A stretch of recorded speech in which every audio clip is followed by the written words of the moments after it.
Assalamualaikum warahmatullahi wabarakatuh.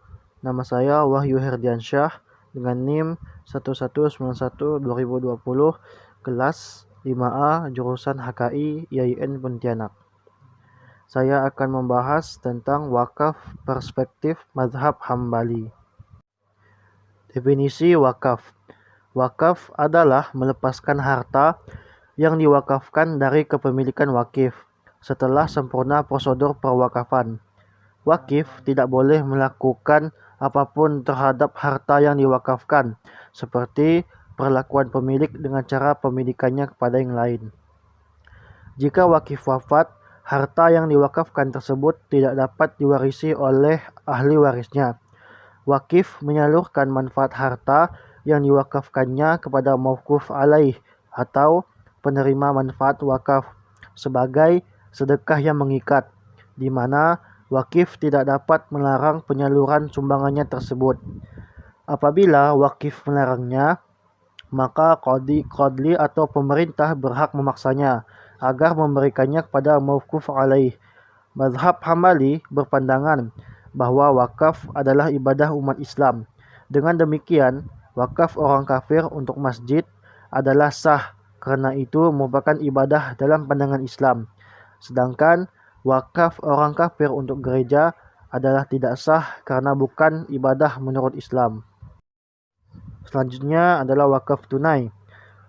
Menurut Ibnu Taimiyah dalam kitab Al-Fatawa, meriwayatkan satu pendapat dari kalangan Hanabilah yang membolehkan wakaf dalam bentuk uang. Demikian juga Ibnu Qudamah dalam kitab Al-Mughni membolehkan wakaf dalam bentuk benda bergerak termasuk uang.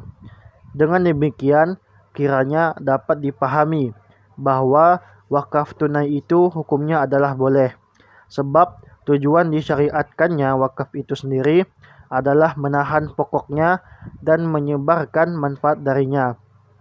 Dan wakaf uang yang dimaksud bukanlah zat uangnya tetapi nilainya, sehingga bisa diganti dengan uang lainnya selama nilainya yang sama.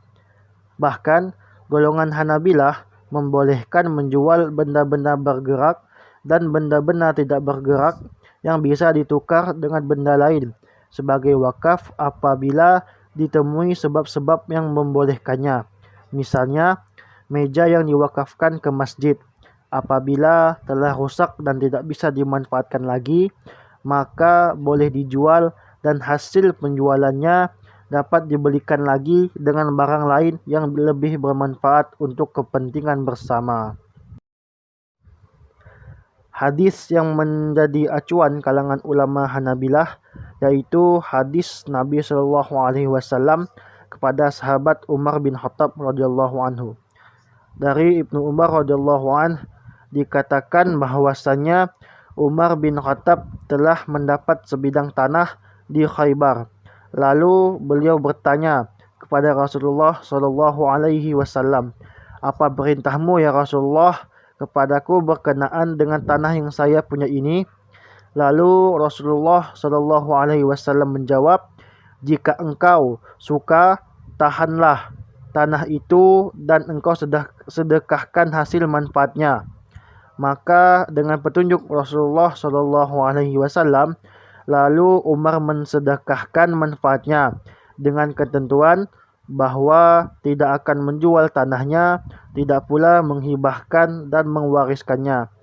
Hadis Bukhari Muslim. Selanjutnya adalah rukun dan syarat wakaf. Yang pertama adalah wakif. Syaratnya adalah merdeka, berakal, baligh, sadar, dan pemilik asli aset yang akan diwakafkan. Yang kedua adalah mauquf. Murni dalam kepemilikan wakaf dan barang tersebut dapat diketahui seperti tanah, rumah, kedai, kebun, masjid, sumur, jembatan, perkuburan, jalan, dan lain-lain. Yang ketiga adalah mauquf alaih. Pihak yang menurut hukum boleh melakukan transaksi maupun yang berada dalam pengampuan. Yang keempat adalah sirat. Dalam hal ini, qabul tidak menjadi syarat sahnya. Akan tetapi, sebagian Hanabilah yang lain menyatakan bahwa qabul menjadi salah satu rukun wakaf. Selanjutnya adalah istibdal atau penggantian mauquf. Mazhab Hanabilah atau Hambali dipandang sebagai mazhab yang banyak memberikan kelonggaran dan kemudahan terhadap istibdal wakaf.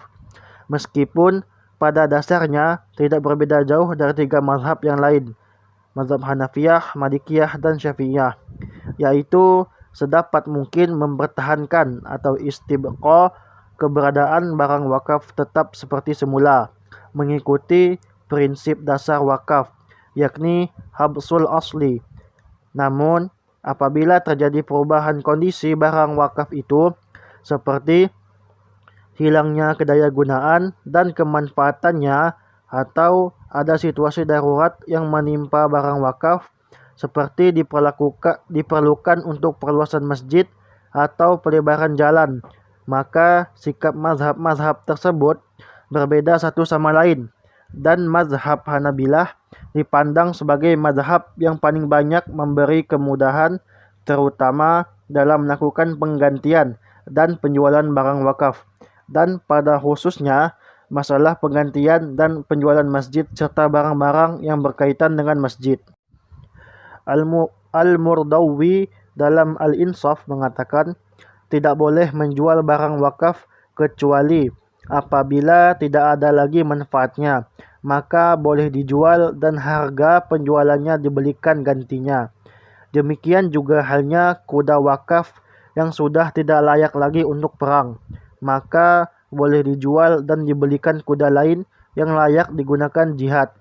Demikian juga masjid yang sudah tidak memberikan manfaat dapat dipindahkan ke tempat lain demi untuk kemaslahatan, atau menjualnya untuk digunakan membangun masjid baru. Tapi pada dasarnya masjid itu tidak boleh dijual kecuali kalau ada keadaan darurat yang dihadapi. Tetapi alat-alat masjid dapat dipindahkan ke masjid lain, sedangkan tanah halaman masjid atau arshatul masjid yang tidak ada bangunannya boleh dijual. Kemudian Abu Zahrah mengatakan bahwa pendapat mazhab Hanabilah khususnya yang mengenai penjualan masjid ini sudah tasahul atau terlalu mempermudah. Mazhab ini membolehkan menjual masjid apabila sudah tidak dapat memenuhi maksud pewakafannya, seperti tidak dapat menampung jamaahnya dan tidak dapat diperluas lagi, atau ada bagian masjid yang rusak yang menyebabkan masjid tidak dapat dimanfaatkan, atau ada kerusakan bangunan di kawasan di mana masjid tersebut berada, sehingga masjid tidak dapat digunakan dan tidak ada manfaatnya lagi. Maka dalam kondisi seperti itu, masjid boleh dijual dan hasil penjualannya digunakan untuk membangun masjid lagi. Baik, itu saja yang dapat saya sampaikan. Kurang dan lebihnya mohon maaf. Sekian, terima kasih. Wassalamualaikum warahmatullahi wabarakatuh.